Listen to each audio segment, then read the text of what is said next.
ഓം ശാന്തി. 10-5-2026 അവ്യക്ത ബാപ്ദാദ മധുബൻ.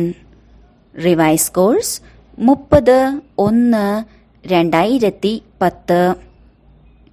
മുരളിയുടെ ടൈറ്റിലാണ് 4 വിഷയങ്ങളിലും സ്വമാനത്തിന്റെ അനുഭവി സ്വരൂപമായി അനുഭവത്തിന്റെ അധികാരം ഉപയോഗപ്പെടുത്തുകയും ചെയ്യുക. ഇന്ന് ബ്രാഹ്മണ ലോകത്തിന്റെ രചയിതാവായ ബാപ്ദാദ തന്റെ നാനാഭാഗത്തെയും ബ്രാഹ്മണ ലോകത്തെ നോക്കിക്കൊണ്ടിരിക്കുന്നു. ഓരോ ബ്രാഹ്മണനും മുഴുവൻ ലോകത്തിലെ പ്രത്യേക ആത്മാവാണ്. സാധാരണ ശരീരത്തിൽ വന്നിരിക്കുന്ന ബാബയെ തിരിച്ചറിഞ്ഞ ദശലക്ഷക്കണക്കിന് പേരിൽ ഒരാളാണ്. ഹൃദയത്തിൽ നിറഞ്ഞു നിൽക്കുന്ന കുട്ടികൾക്ക് ബാപ്ദാദയും ഹൃദയത്തിൽ നിന്നും ഹൃദയം നിറഞ്ഞ സ്നേഹം നൽകുന്നു. ഓരോ കുട്ടിയും സ്വയം ബാബയുടെ പ്രിയപ്പെട്ടവരായി അനുഭവിക്കുന്നു. അവരുടെ ഹൃദയങ്ങളിൽ ഒരു ബാബയെ നിറച്ചിരിക്കുന്നു. ഓരോ കുട്ടിയും ബാബയ്ക്ക് അത്യധികം പ്രിയപ്പെട്ടതും എല്ലാവർക്കും പ്രിയപ്പെട്ടവരുമാണ്. നിങ്ങൾ എല്ലാ കുട്ടികളുടെയും എല്ലാ ആത്മാക്കളെ പ്രതി ഉള്ള ഒരു വെല്ലുവിളിയാണ് നമ്മൾ യോഗി ജീവിതം ജീവിക്കുന്നവരാണ്. നമ്മൾ യോഗം പരിശീലിക്കുന്നവർ മാത്രമല്ല, യോഗി ജീവിതം ജീവിക്കുന്നവരുമാണ്. ജീവിതം 2-4 മണിക്കൂറുകൾ മാത്രമുള്ളതല്ല. ജീവിതം ശാശ്വതമായതാണ്. അതിനാൽ ചലിച്ചുകൊണ്ട് കർമ്മം ചെയ്തുകൊണ്ടും യോഗി ജീവിതം നയിക്കുന്ന നിരന്തര യോഗികളാണ്. യോഗത്തിൽ ഇരുന്നാലും ഏതെങ്കിലും പ്രവൃത്തി ചെയ്താലും അവർ കർമ്മയോഗികളാണ്. ജീവിതത്തിന്റെ ലക്ഷ്യമാണ് സദാ യോഗിയാകുക. നിങ്ങളുടെ യോഗി ജീവിതം സ്വാഭാവിക ജീവിതത്തിൽ അനുഭവം ചെയ്യുന്നുണ്ടോ? ബാപ്ദാദ ഓരോ കുട്ടിയുടെയും മസ്തകത്തിൽ തിളങ്ങുന്ന ഭാഗ്യം കാണുന്നു. എന്താണ് കാണുന്നത്? എന്റെ ഓരോ കുട്ടിയും സ്വമാനധാരിയും സ്വരാജ്യ അധികാരിയുമാണ്. എന്തുകൊണ്ട്? സ്വമാനമുള്ളയിടത്ത് ദേഹബോധത്തിന് വരാൻ കഴിയില്ല. തുടക്കം മുതൽ അവസാനം വരെ ബാപ്ദാദ ഓരോ കുട്ടിക്കും വ്യത്യസ്ത സ്വമാനം നൽകിയിട്ടുണ്ട്. ഇപ്പോഴും സ്വമാനം ഓർമ്മിക്കുകയും ഓരോ സ്വമാനത്തിന്റെയും മാല ജപിക്കുകയും ചെയ്താൽ അനേക സ്വമാന സ്വരൂപമായി മാറുകയും സ്വമാനത്തിൽ മുഴുകുകയും ചെയ്യും. എന്നാൽ ബാപ്ദാദയ്ക്ക് ഇപ്പോഴും കുട്ടികളുടെ ഒരു കാര്യം ഇഷ്ടമല്ല. അത് എന്താണെന്ന് അറിയാമോ? സ്വമാനത്തിൽ സ്ഥിതി ചെയ്യാൻ ചിലപ്പോൾ പരിശ്രമം ആവശ്യമാണ് എന്ന് ഏതെങ്കിലും കുട്ടി പറയുമ്പോൾ ആഗ്രഹമുണ്ട്, പക്ഷെ ചിലപ്പോൾ പരിശ്രമം ആവശ്യമാണ്. അപ്പോൾ സർവശക്തനായ ബാബയ്ക്ക് കുട്ടികളുടെ പരിശ്രമം കാണാൻ കഴിയില്ല. കാരണം സ്നേഹമുള്ളിടത്ത് പരിശ്രമമില്ല.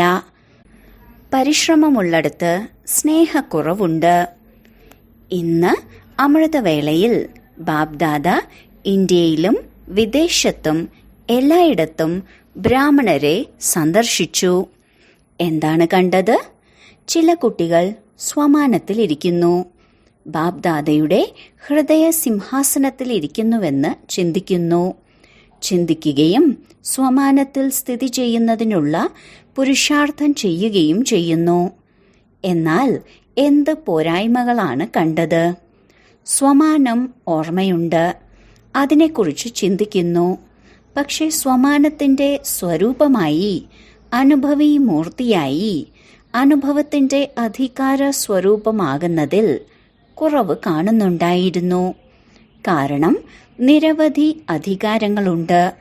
പക്ഷെ ഏറ്റവും വലിയ അധികാരം അനുഭവത്തിന്റെ അധികാരമാണ്. ഈ സ്വമാനത്തിന്റെ അനുഭവം സർവശക്തനായ അധികാരിയാണ് നൽകുന്നത്. അതിനാൽ പ്രയത്നിക്കുന്നു, പക്ഷെ അനുഭവത്തിന്റെ സ്വരൂപങ്ങളായി മാറിയിട്ടില്ല. ഇരുന്ന് ചിന്തിക്കുന്നുണ്ട്, പക്ഷെ കുറച്ചുപേർ മാത്രമാണ് അനുഭവത്തിന്റെ സ്വരൂപങ്ങളാകുന്നുള്ളൂ എന്ന് ബാപ് ദാദ കണ്ടു. അനുഭവത്തിൽ ഒരു തരത്തിലുള്ള ദേഹാഭിമാനത്തിനും അല്പം പോലും തന്നിലേക്ക് ആകർഷിക്കാൻ കഴിയില്ല. അതിനാൽ അനുഭവത്തിന്റെ സ്വരൂപങ്ങളാകുക, പ്രവൃത്തികൾ ചെയ്യുമ്പോൾ കർമ്മയോഗിയുടെ അനുഭവ സ്വരൂപത്തിൽ മുഴുകുക കൂടുതൽ ആവശ്യമാണ്. എന്നാൽ ഇതിൽ കുറവുണ്ട്. സ്വരൂപത്തിൽ സ്ഥിതി ചെയ്യണം. എല്ലാ കാര്യങ്ങളിലും ജ്ഞാനം, യോഗം, ധാരണ, സേവനം എന്നിങ്ങനെ എല്ലാ വിഷയങ്ങളിലും അനുഭവി സ്വരൂപങ്ങളായി മാറുക. 4 വിഷയങ്ങളിലും അനുഭവത്തിന്റെ സ്വരൂപമായി മാറണം. അനുഭവ സമ്പന്നരായവരെ മായയ്ക്ക് പോലും ഇളക്കാൻ കഴിയില്ല. അതുകൊണ്ടാണ് ബാപ് ദാദ ഇന്ന് എല്ലാ കുട്ടികളെയും അനുഭവ സമ്പന്ന സ്വരൂപത്തിൽ കാണാൻ ആഗ്രഹിക്കുന്നത്. കേൾക്കുന്നതും ചിന്തിക്കുന്നതും തമ്മിൽ വ്യത്യാസമുണ്ട്. എന്നാൽ അനുഭവ സ്വരൂപമാകുക, എന്ത് ചിന്തിക്കുന്നുവോ, ഏത് സ്വമാനത്തിൽ സ്ഥിതി ചെയ്യാൻ ആഗ്രഹിക്കുന്നുവോ അതിന്റെ അനുഭവ സ്വരൂപത്തിൽ സ്ഥിതി ചെയ്യണം. അനുഭവികളായവരെ ആർക്കും ഇളക്കാൻ കഴിയില്ല. കാരണം സ്വമാനവും ദേഹാഭിമാനവും എവിടെയാണോ സ്വമാന സ്വരൂപമായിരിക്കുന്നത്, സ്വമാനത്തിന്റെ അനുഭവത്തിൽ സ്ഥിതി ചെയ്യുന്നത്, അവിടെ ദേഹാഭിമാനത്തിന് വരാൻ സാധിക്കില്ല. ഉദാഹരണത്തിന്, ഇരുട്ടുണ്ടെങ്കിലും നിങ്ങൾ ലൈറ്റിന്റെ സ്വിച്ച് ഓൺ ചെയ്താൽ ഇരുട്ട് സ്വാഭാവികമായി അപ്രത്യക്ഷമാകും. ഇരുട്ടിനെ അകറ്റാൻ പരിശ്രമിക്കേണ്ട ആവശ്യമില്ല.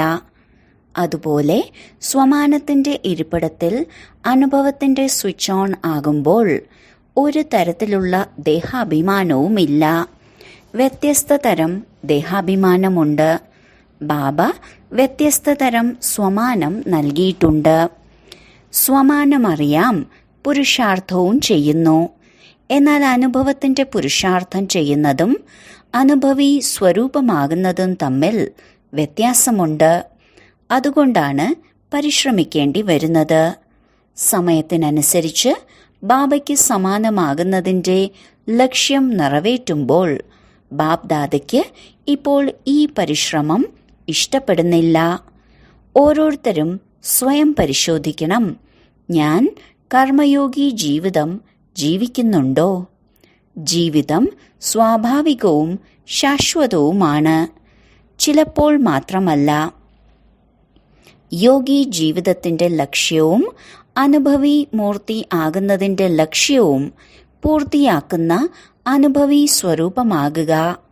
ആ ലക്ഷ്യം പൂർത്തിയായോ? നിങ്ങളുടെ മസ്തകത്തിൽ പ്രകാശിക്കുന്ന വെളിച്ചം സ്വയം അനുഭവമാകണം. സ്വയം ആ സ്വരൂപത്തിൽ സ്ഥിതി ചെയ്ത് സ്മൃതി സ്വരൂപമാകണം. ഓർമ്മിക്കുന്നവരല്ല, സ്മൃതി സ്വരൂപമായിരിക്കണം. സ്മൃതി സ്വരൂപമായോ ഇല്ലയോ അതിന്റെ തെളിവാണ് സ്മൃതിയുടെ അനുഭവി സ്വരൂപമായിടത്ത് ഓരോ പ്രവൃത്തിയും ചെയ്യുമ്പോൾ നിങ്ങൾക്കുള്ളിൽ ശക്തി അനുഭവമാകും. കർമ്മങ്ങൾ വ്യത്യസ്തമായിരിക്കും. എന്നാൽ അനുഭവ സ്വരൂപത്തിന്റെ അവസ്ഥ വ്യത്യസ്തമാകരുത്. എന്തിനാണ് കഠിനാധ്വാനം ചെയ്യേണ്ടതെന്ന് ഇന്ന് ബാപ് ദാദ കണ്ടു. അനുഭവ സ്വരൂപമാകുന്നതിൽ നമ്പർ വാർ പുരുഷാർത്ഥമനുസരിച്ച് കണ്ടു. ബാപ് ദാദയ്ക്ക് ഓരോ കുട്ടിയോടും ആഴമേറിയ സ്നേഹമുണ്ട്. സ്നേഹിക്കുന്നവരുടെ പരിശ്രമം കാണാൻ കഴിയില്ല. ചില വിഷയത്തിൽ പരിശ്രമം ആവശ്യമായി വരുന്നു. ചിലപ്പോൾ എന്ന വാക്ക് ഉപയോഗിക്കേണ്ടി വരും. അനുഭവി സ്വരൂപമാകാത്തതാണ് ഇതിന് കാരണം. പുരുഷാർത്ഥികളാണ്, പക്ഷേ സ്വരൂപമായി മാറിയിട്ടില്ല. ഒരു സെക്കൻഡിൽ 4 വിഷയങ്ങളിൽ നിങ്ങളുടെ സ്വമാനത്തിന്റെ അനുഭവി സ്വരൂപത്തിന്റെ അനുഭവം ഉണ്ടാകണം.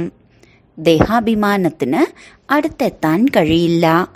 ഇരുട്ടിന് വെളിച്ചത്തിന് മുന്നിൽ നിൽക്കാൻ കഴിയാത്തതുപോലെ നീക്കം ചെയ്യേണ്ടതില്ല. സ്വാഭാവികമായും ഇരുട്ടുള്ളിടത്ത് വെളിച്ചം കുറവാണ്, അല്ലെങ്കിൽ വെളിച്ചമില്ല. അതിനാൽ അനുഭവമാണ് ഏറ്റവും വലിയ അധികാരം എന്ന് പറയാറുണ്ട്. ആയിരക്കണക്കിന് ആളുകൾ അനുഭവം മാറ്റാൻ ശ്രമിച്ചേക്കും, പക്ഷേ സാധിക്കില്ല.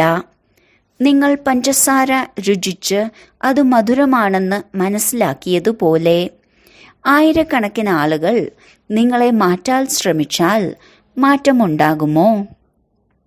അതുകൊണ്ട് ഏത് വിഷയമായാലും ജ്ഞാനം, യോഗം, ധാരണ, സേവനം, 4ൽ ഏതെങ്കിലും ഒന്നിന് പരിശ്രമം വേണ്ടി വന്നാൽ തീർച്ചയായും അനുഭവത്തിന്റെ കുറവുണ്ട്.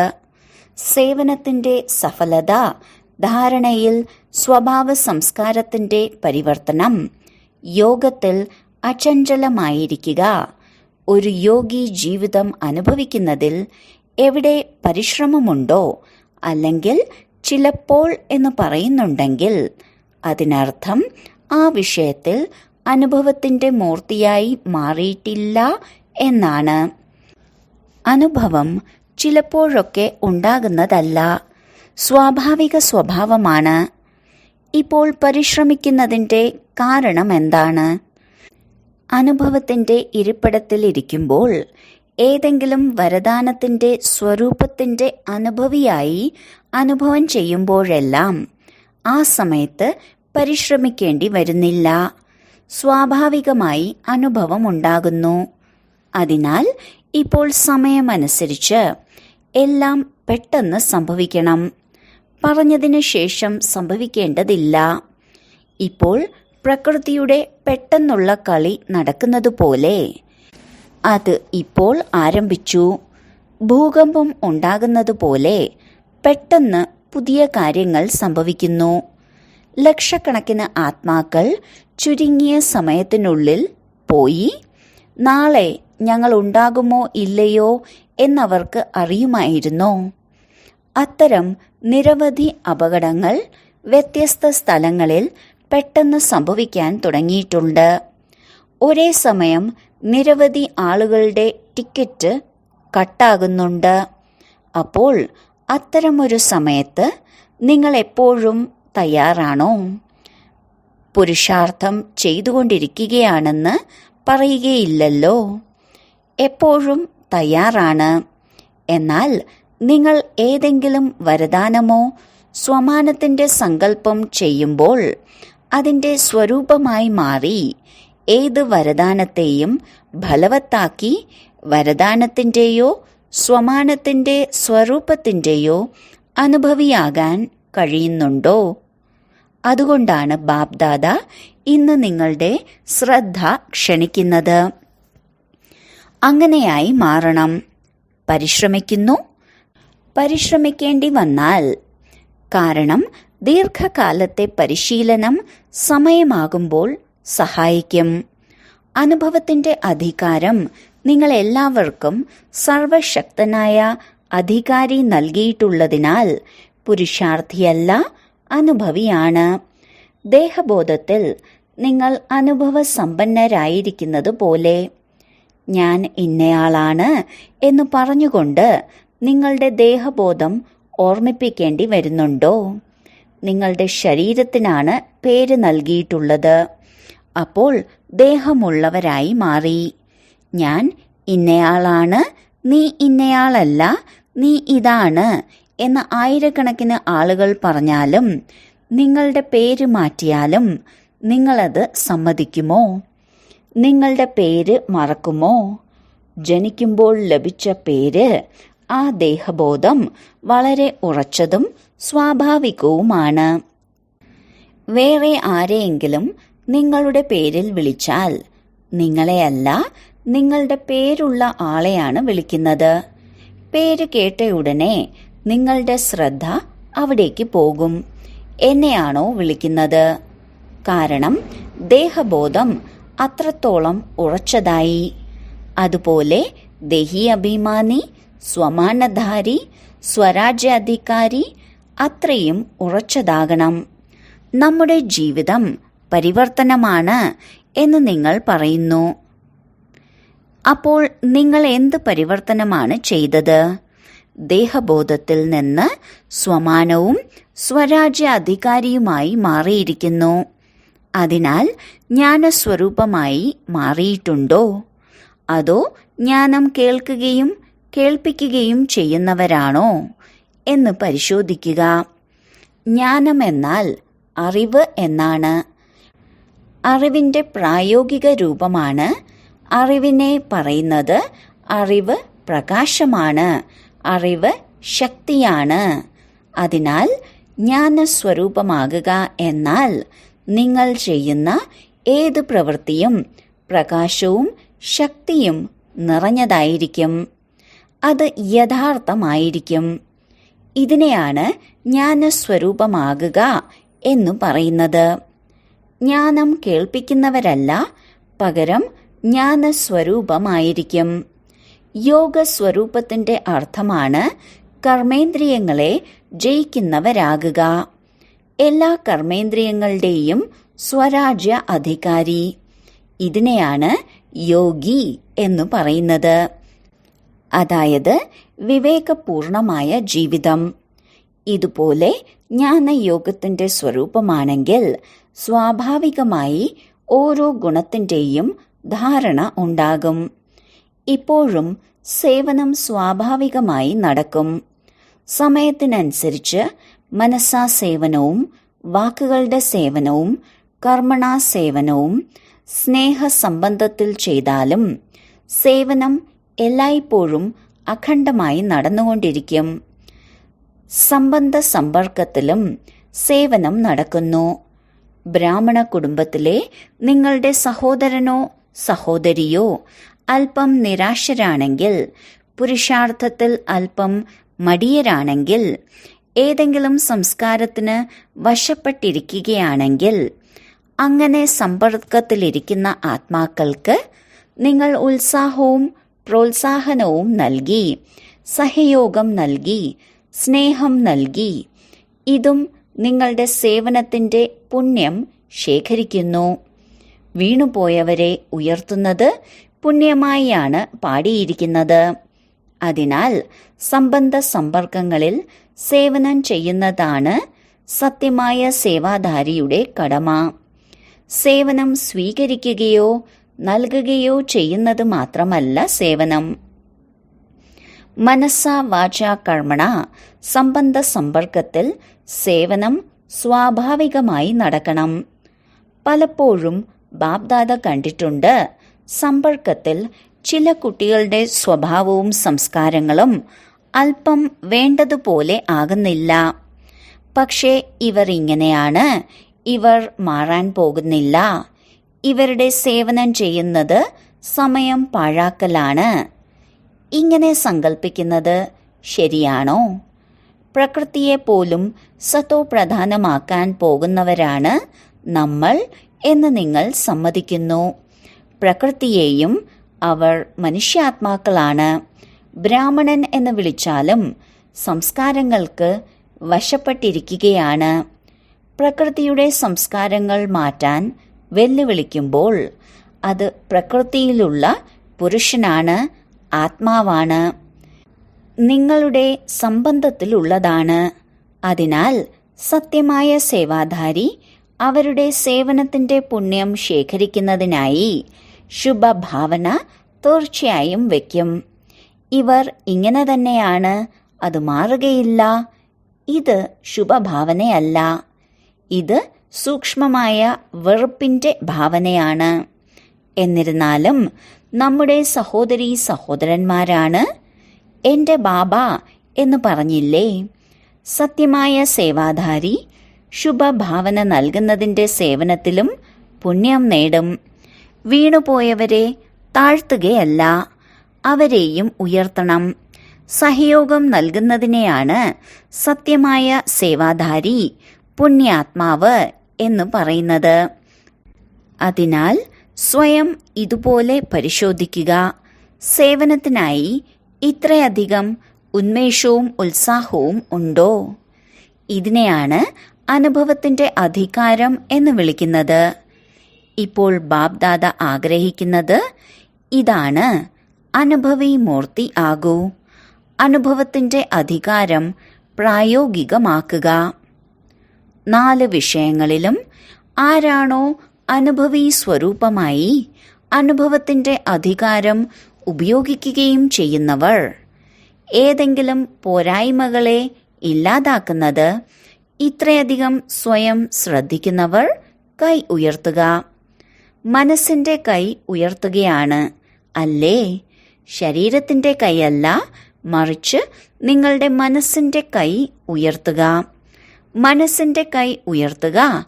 കാരണം ബാബ്ദാദ ശിവരാത്രിയിൽ ഫലങ്ങൾ നോക്കും. മനസ്സിൽ ആരുടെയും കുറവിന്റെ സംസ്കാരം നിങ്ങളുടെ ശുഭഭാവനയെ കുറയ്ക്കരുത്. അവരുടെ സംസ്കാരം ദുർബലമാണ്, പക്ഷേ അത് വളരെ ശക്തമാണ്. അത് നിങ്ങളുടെ ശുഭഭാവനയെ കുറയ്ക്കുന്നു. അതുകൊണ്ടാണ് ബ്രഹ്മബാബ എന്തെല്ലാം കണ്ടതാണ്, എന്തൊക്കെ ചെയ്തതാണ്, ഉത്തരവാദിത്വമുണ്ടായിരുന്നിട്ടും അവസാനം ശുഭഭാവനയുടെയും ശുഭകാമനയുടെയും 3 വാക്കുകൾ എല്ലാവരെയും പഠിപ്പിച്ചിട്ടാണ് പോയത്. ഓർമ്മയുണ്ടോ? ഈ 3 വാക്കുകൾ നിങ്ങൾക്ക് ഓർമ്മയില്ലേ? സ്വയം നിരാകാരി, നിരഹങ്കാരി, നിർവികാരി. ഈ സ്ഥിതിയിൽ അവ്യക്തമായി ആർക്കും കർമ്മക്കണക്കുകളുടെ അനുഭവം നൽകിയില്ല. കർമ്മക്കണക്കുകൾ അവസാനിക്കുന്നുവെന്ന് ആരാണ് കരുതിയത്? എന്താണ് സംഭവിച്ചത്? അവ്യക്തമായി. ബ്രഹ്മബാബയ്ക്ക് സമാനം ഫരിഷ്ത ഭവയുടെ വരദാനം ബാബ ചെയ്തു കാണിച്ചതുപോലെ ബ്രഹ്മബാബയെ പിന്തുടരുക. എന്റെ ബാബ എന്ന് നിങ്ങൾ പറയുമ്പോൾ ബാബ എന്താണ് പറയുന്നത്? എന്റെ കുട്ടികളാണ്. അത്തരം ശുഭഭാവന പരിവാരത്തിൽ ഉണ്ടായിരിക്കേണ്ടത് അത്യാവശ്യമാണ്. സ്വഭാവം നോക്കരുത്. ബാബയ്ക്കറിയാം ഭാവസ്വഭാവങ്ങളാണ്. എന്നാൽ സ്വഭാവം സ്നേഹത്തെ നശിപ്പിക്കരുത്, ബന്ധങ്ങളെ നശിപ്പിക്കരുത്. കാര്യങ്ങളുടെ സഫലത കുറയ്ക്കുന്നത് ശരിയല്ല. കുടുംബമാണ്. ഏത് കുടുംബമാണ്? പരമാത്മാവിന്റെ കുടുംബമാണ്. ഞാൻ പരമാത്മാവിന്റെ കുടുംബത്തിലേതാണെന്ന് മനസ്സിലാക്കുമ്പോൾ കുടുംബം എന്നാൽ സ്നേഹമാണ്. കുടുംബത്തിൽ സ്നേഹമില്ലെങ്കിൽ അത് കുടുംബമല്ല. ഈ പരമാത്മാവിന്റെ കുടുംബം ഒരു സമയത്ത് മാത്രമേ ഉണ്ടാകുകയുള്ളൂ. പരമാത്മാവിനല്ലാതെ മറ്റാർക്കും ഇത്രയും വലിയ കുടുംബം ഉണ്ടാകില്ല. അതിനാൽ പരിശോധിക്കുക. കാരണം ഇത് പുരുഷാർത്ഥത്തിൽ വിഘ്നങ്ങൾ സൃഷ്ടിക്കുന്നു. അതിനാൽ വിഘ്നങ്ങളിൽ നിന്ന് മുക്തമാകുമ്പോൾ അനുഭവമുള്ളവരായി അനുഭവത്തിന്റെ അധികാരത്തിലൂടെ എല്ലാവരെയും അനുഭവ സമ്പന്നരാക്കും. ശരി, നാനാഭാഗത്തുമുള്ള കുട്ടികളെ കാണുമ്പോൾ ബാപ്ദാദ സന്തോഷത്തിൽ ആഹാ കുട്ടികളെ ആഹാ എന്ന ഗാനം ആലപിക്കുന്നു. എല്ലാ കുട്ടികളുടെയും ഹൃദയത്തിൽ ബാബയുണ്ട്. ബാബയുടെ ഹൃദയത്തിൽ എല്ലാ കുട്ടികളുമുണ്ട്. ഇവിടെ ഇത്രയും വലിയ കുടുംബം മധുബൻ നിവാസികളെ കാണുമ്പോൾ സന്തോഷം തോന്നുന്നു. ആഹാ മധുബൻ, ആഹാ. എല്ലാവരുടെയും അഭയസ്ഥാനമാണ് മധുബൻ. അതുകൊണ്ടാണ് മധുബനിലേക്ക് ഓടിയെത്തുന്നത്. ഇപ്പോൾ ബാബയുടെ പ്രതീക്ഷ എത്രയും വേഗം നിറവേറ്റണം. 4 വിഷയങ്ങളിലും അനുഭവി സ്വരൂപമാകണം. ദേശവിദേശങ്ങളിൽ എവിടെയിരുന്നായാലും നാനാഭാഗത്തും കണ്ടുകൊണ്ടിരിക്കുന്ന കുട്ടികൾ എല്ലാവരും എങ്ങനെ സന്തുഷ്ടരാണെന്ന് ബാബ്ദാദ കാണുന്നു. ശാസ്ത്രം ഈ സമയത്ത് പുരോഗമിക്കുകയാണ്. ലോകത്തിൽ പുതിയ പുതിയ കണ്ടുപിടുത്തങ്ങളുണ്ട്. നിങ്ങളുടെ പ്രയോജനത്തിനായി മികച്ച മാർഗങ്ങൾ സൃഷ്ടിക്കുന്നു. അകലെയാണെങ്കിലും ഒരുമിച്ചാണ്. അതിനാൽ ഉപാധികൾ സൃഷ്ടിച്ച ശാസ്ത്രജ്ഞർക്ക് അഭിനന്ദനങ്ങൾ. ശരി, ദേശവിദേശത്തുള്ള എല്ലാ കുട്ടികൾക്കും ഹൃദയത്തിൽ നിന്ന് സ്നേഹവും സ്മരണയും സ്വീകരിച്ചാലും പ്രത്യേകിച്ച് ഈ പ്രത്യേക കുട്ടികൾക്ക് നമസ്കാരം.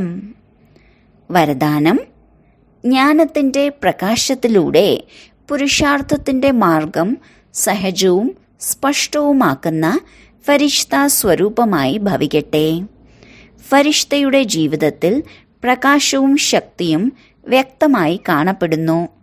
പ്രകാശവും ശക്തിയുടെയും രൂപമാകുന്നതിനായി മനനം ചെയ്യുന്നതിൻ്റെയും സഹിക്കുന്നതിൻ്റെയും ശക്തി ആവശ്യമാണ്.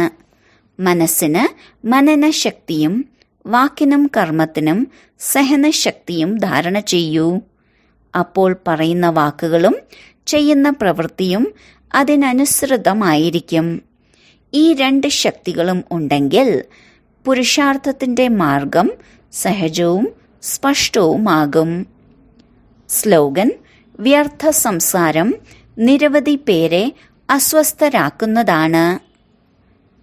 അവ്യക്ത സൂചന: സദാ അചഞ്ചലവും ദൃഢവും ഏകരസവുമായ സ്ഥിതി അനുഭവം ചെയ്യൂ. കുട്ടികളായ നിങ്ങൾ പ്രകൃതിയുടെ യജമാനനാണ്. ഈ പ്രകൃതിയുടെ കളികൾ കണ്ട് സന്തോഷിച്ചുകൊണ്ടിരിക്കൂ. പ്രകൃതി പ്രക്ഷുബ്ധമായാലും പ്രകൃതി മനോഹരമായ കാഴ്ച സമ്മാനിച്ചാലും രണ്ടിലും പ്രകൃതിയുടെ യജമാനരായ ആത്മാക്കൾ സാക്ഷിയായിരുന്ന് കളി കണ്ട് അതിൽ ആനന്ദം കണ്ടെത്തുന്നു, അസ്വസ്ഥരാകുന്നില്ല. അതിനാൽ ബാബ്ദാദ തപസ്യയിലൂടെ സാക്ഷി സ്ഥിതിയുടെ ഇരിപ്പിടത്തിൽ അചഞ്ചലവും ദൃഢവും സ്ഥിരതയോടെയും ഇരിക്കുന്നതിൻ്റെ വിശേഷ അഭ്യാസം ചെയ്യിപ്പിച്ചുകൊണ്ടിരിക്കുന്നു. ഓം ശാന്തി.